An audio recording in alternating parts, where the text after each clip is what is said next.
Well, you don't fill a football stadium full of 100,000, maybe 100,000 plus people for a memorial and not be part of a culturally changing, a societally changing event. And that's exactly what the entire Charlie Kirk story was. And you didn't have to watch the whole thing, or you didn't have to maybe even be a Christian. And it was a memorial after all. And he was a very strong Christian, a man of faith. So there was a lot of that as well.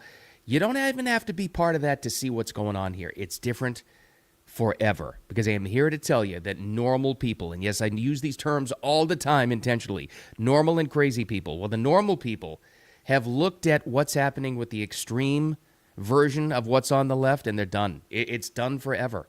And when you lose that narrative, when you lose what it is to be cool, especially with young kids, everything has changed, but in a good way.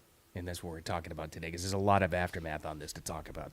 Thanks for being here. Appreciate you finding me. Wicked Radio, so happy to be on dry land, back in the studio. And if you were with me last week, you know that I was on a cruise. Still did the show 4 out of the 5 days. That last day was a little iffy with the internet service and the Wi-Fi in the ship, but we got a lot of it done. But throughout the entire story, it was too important not to talk about the tragedy of this, but really what it's about is what this has turned into.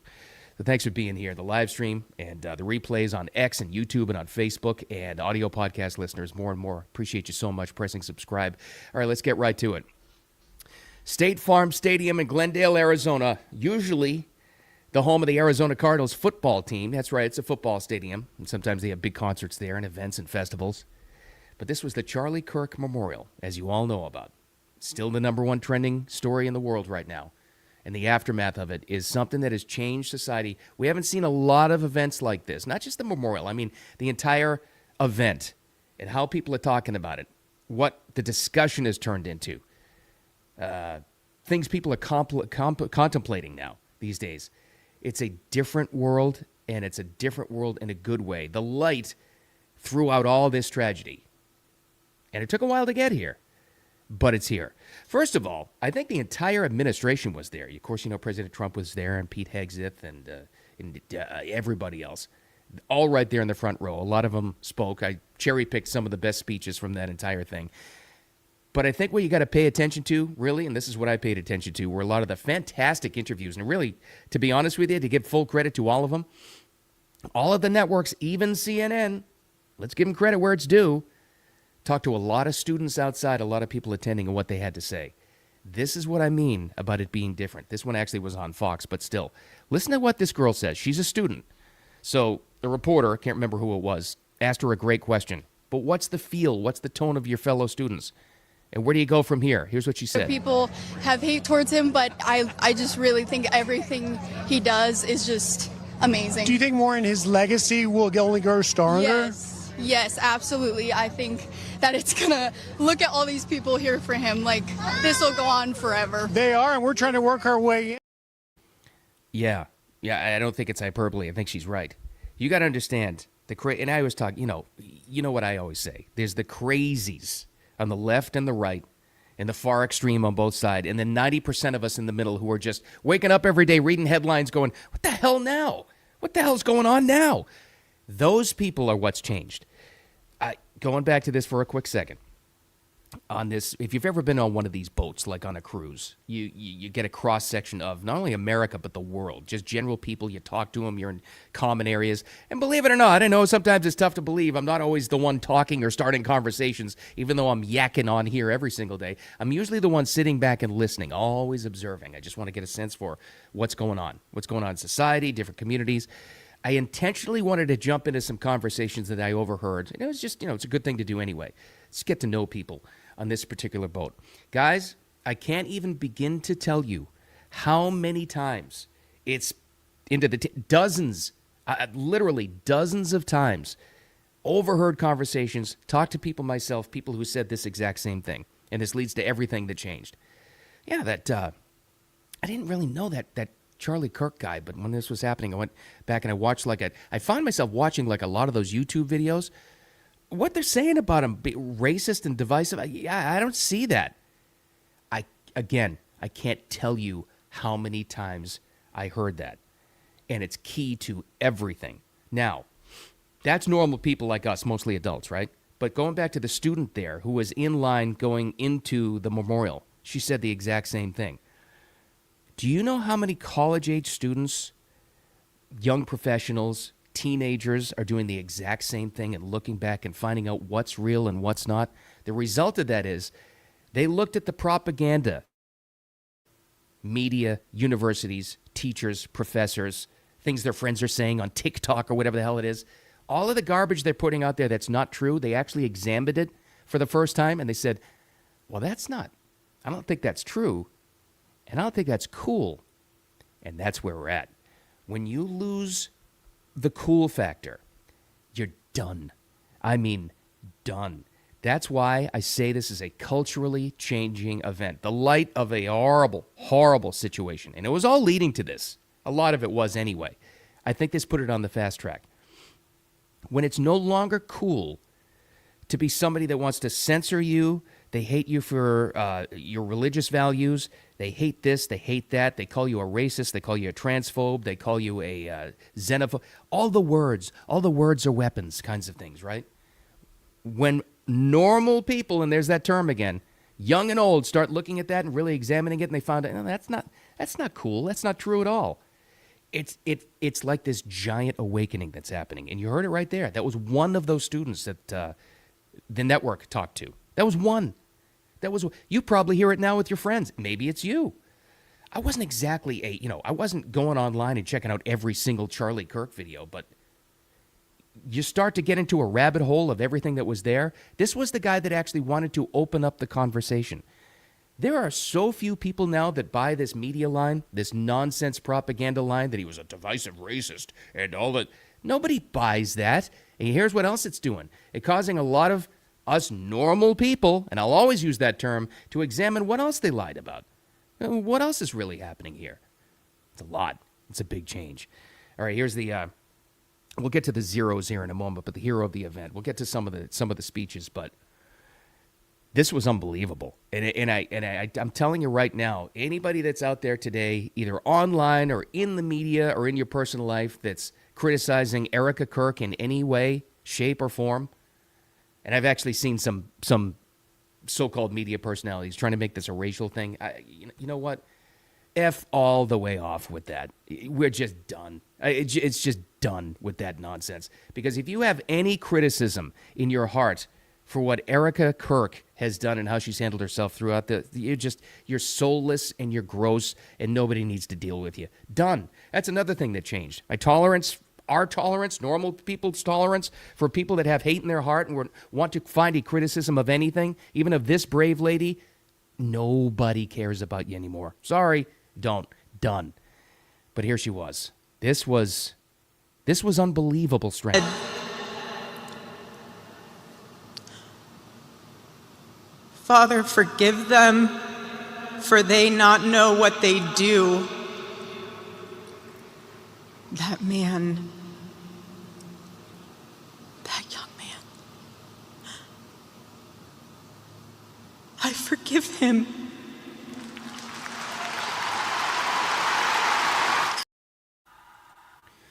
If you have any interest in criticizing that lady, I'll say it again. Just get lost, F all the way off, go back into your hole, and here's the thing. Don't even bother, because nobody cares about you anymore. Nobody cares about your hate. Nobody cares about your hot take criticism. Nobody cares anymore.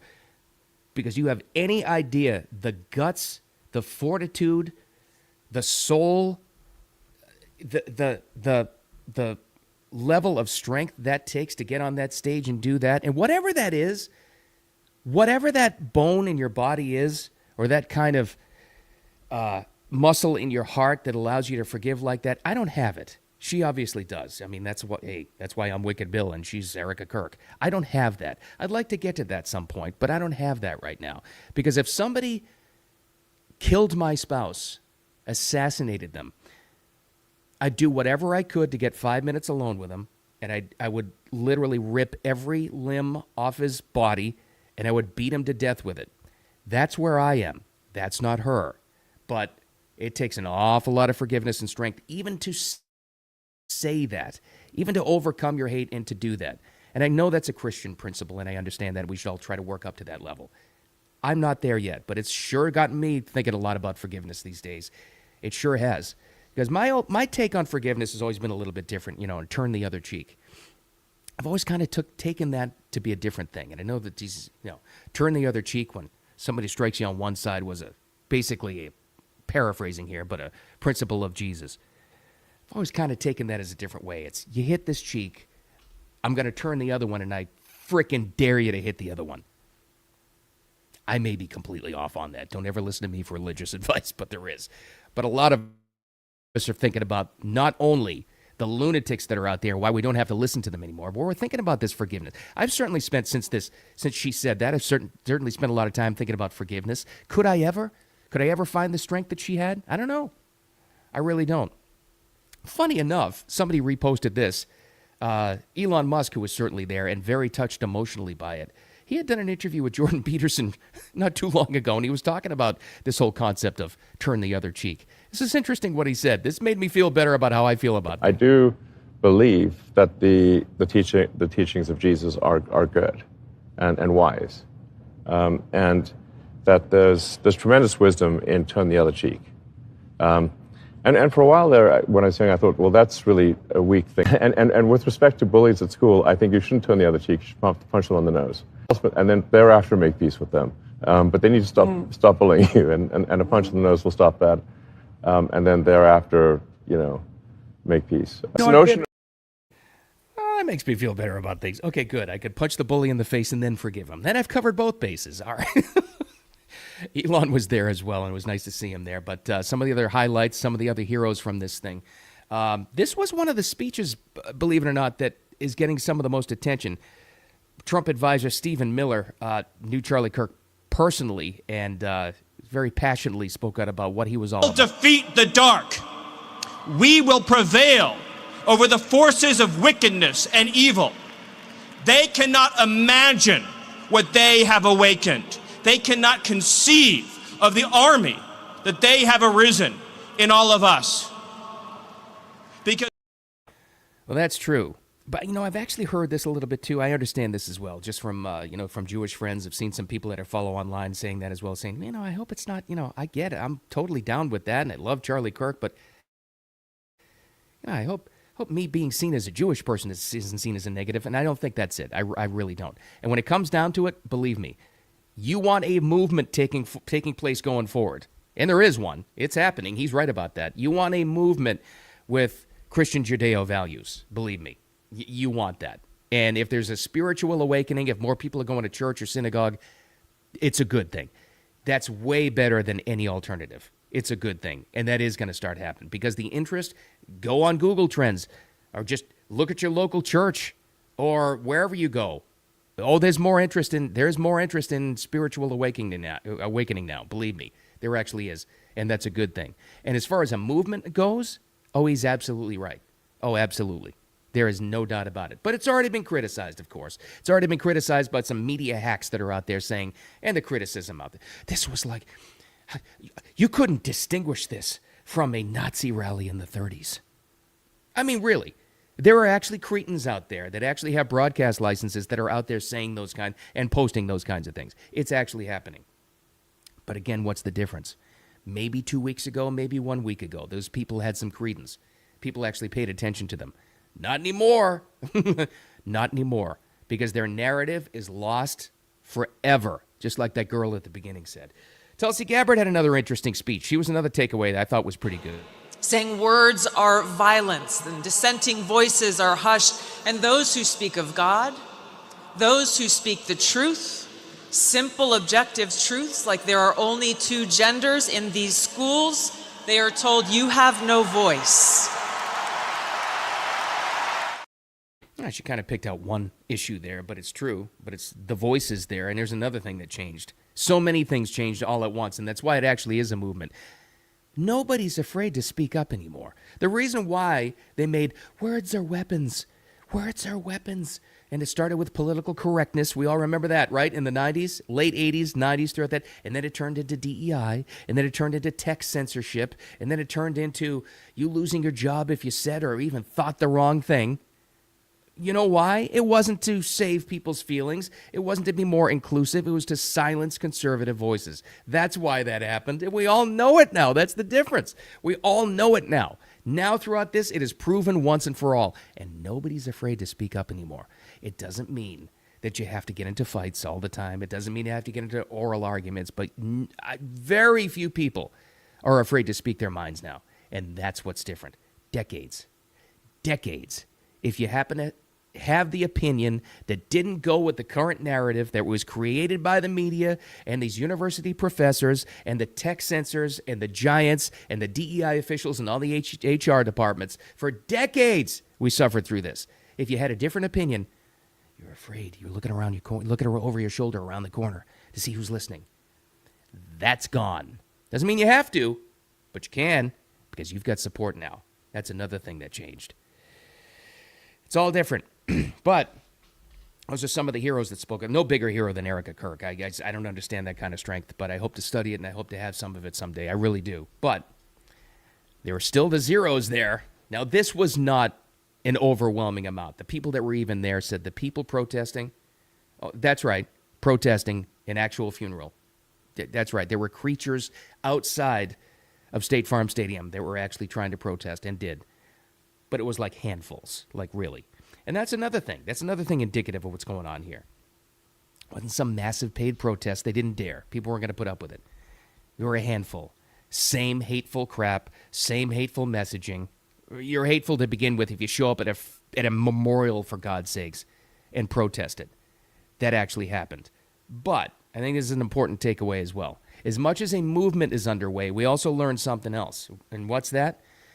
If we learned anything about the aftermath of the Charlie Kirk story, what happened to him, it's that these people are out there. They are. They're there. And it was shocking to a lot of us to learn how many of them are, not all, but a lot of them are teachers, nurses, lawyers, doctors, a lot of professors, elementary school teachers, high school teachers. There's an element out there that is so full of hate and so twisted by whatever. And, you know, I usually blame the media because they usually did this, and the academia system. They're so twisted and bent and broken and have no heart and no soul that they're out there. Now, it's a nice thought to say, well, I'm never going to deal with those people again. Nice thought. I get it. And that would be my mindset too, except for one fact. You can't avoid them. Shocking amount of people we realized are here among us that have a lot of hate and a lot of evil in their hearts. I'd like to be able to avoid them all too, forever. Let's be adults. You can't. Because there's a good chance they're going to be in your school, maybe in your family, maybe at work. Somewhere in society, you're going to have to deal with these kinds of people forever and ever, so what do? It's never a good idea to be the first one starting the fight, but you don't ever back down. Those two worlds can exist. You don't ever take crap from these people, ever, and you can always speak up. But if you happen to be in a situation at work, you got an organization, you have to function with these people. You know what they are, you know what they post, you know what they say. As long as they're doing their job and they don't bother you, and they're not doing any damage to your brand, and that's key. I mean, that was the story behind all these people getting fired. Let them be. Let them wallow in their own misery, and let them. If it becomes a distraction point where they're affecting your brand, your life, your family, your mental health, that's where you got to put a stop to that, and you absolutely do. And how do you do it? Not like they do, with violence. You do it with questions, and you do it with pressure. Or if you're or you do it by getting rid of them out of your organization. If you're somebody that has the power to fire them, go ahead. You can't have that. You don't want to be around that. Don't be the one to start the fight. But as you just heard right there, through several of those clips, you don't have to be afraid to speak up anymore. You really don't. Always with a caveat. Just keep your head on a swivel, though, because these evil people, the crazy people, they're also turning to violence because they have nothing else. Nothing. So you don't have to take that kind of crap. Just be careful. But you can always push back and stand up for yourself because it's true. That's why I use these terms all the time of normal people and crazy people. When they started to blur the lines and make it confusing, Well, you can't use those words. You can't define normal or crazy. Yes, I can. I absolutely can. There's normal. There's people who are examining themselves after the Charlie Kirk story and saying, well, I wonder if I'd be able to forgive. And there is crazy. There's crazy for the people calling for more assassinations. There's crazy for people maybe in your workplace who also go on TikTok 8 hours a day and celebrate the murder of Charlie Kirk. There is crazy and there is normal. That's why I use those terms. The crazy people are out there, but they don't have the narrative anymore. And that's a great thing. You're still going to have to deal with them because there's too many, as we realized and as we learned. But you don't have to stay silent anymore. Just be careful. That's what I'll leave you with. All right. Thanks for hanging out with me. Thanks for sticking with me throughout the vacation and everything else and through this very, very, very tough news cycle. But again, there's always light that comes at the end of this, and I think it's the movement that's underway. Things are different now. Things are way different. Those crazy people we were just talking about, they don't have the narrative anymore. And it's gone for maybe 100 years, and that's a great thing. All right, thanks for hanging out. Thanks for being online with me, too, the audio podcast listeners. Wherever you download, whatever platform you like, they're all on there. And I usually post that about a half hour after we get off after here. And lives on as a replay on X and on YouTube and on Facebook and all that good stuff. Just look for Wicked Radio with me, Bill Adams. Make it a wicked awesome Monday. Again, things are good. This is a good thing. I'll talk to you tomorrow.